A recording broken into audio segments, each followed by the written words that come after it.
Now, what is it? The uniform is not about who is wearing it. The uniform represents the authority of the state. Whether it's a small boy or not, it is the authority of the state. It's even worse when it is a commission officer who has a presidential commission. And so, when you make such disparaging comments, you have desecrated the oath. You have desecrated the oath. What you have told the commander-in-chief and the authority that invested that position on him is that they are fools. So it is wrong. And I think that for the media, it is not about, in any case, law has two ends. For those, we also studied law.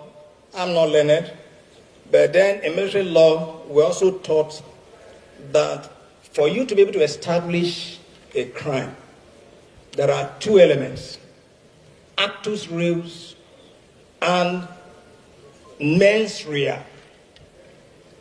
Actus reus, meaning that, was this thing done? Is there something that was done? And then the mens rea, what is the intention behind it?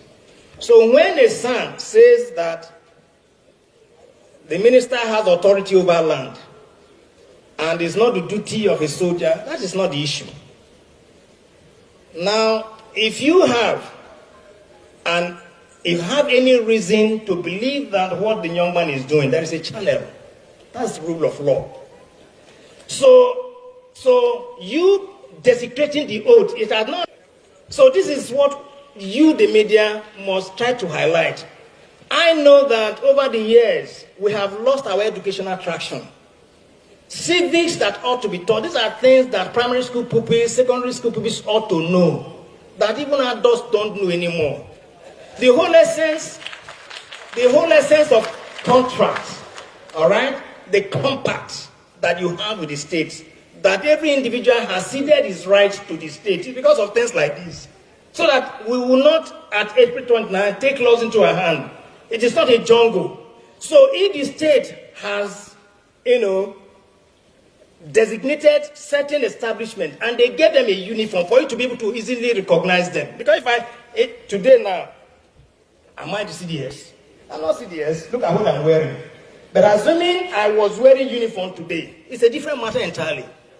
The officer that's in question, if you see him tomorrow wearing uniform, you wearing mufti, you will not see him.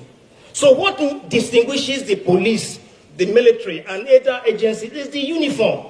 And so we should respect and honor the uniform. And that's what we should tell our children. That every Nigerian, when you see them, are they doing what is right? They may not be doing what is right.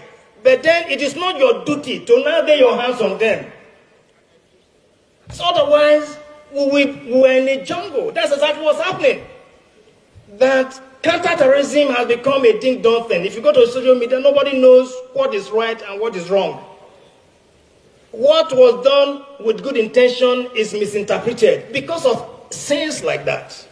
And that's why I thought that since we're talking about media, terrorism, and national security, addressing the complexities, this is a part and parcel of the complexities that will give a wrong impression to those tomorrow. People will now think that when you see a military man, you should slap him.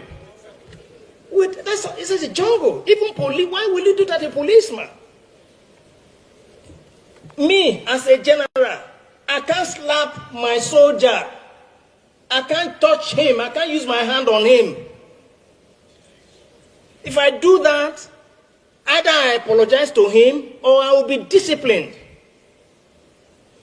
The same thing, across the world, don't you see, even when police is brutalizing a citizen in US, trying to strangle, other people around, do they go to hole? No.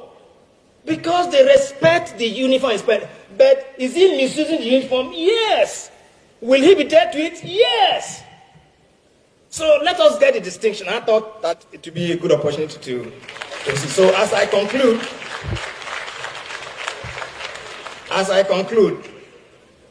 What I need us to take away is that we were reminded yesterday that as editors of the media, we are the last man standing.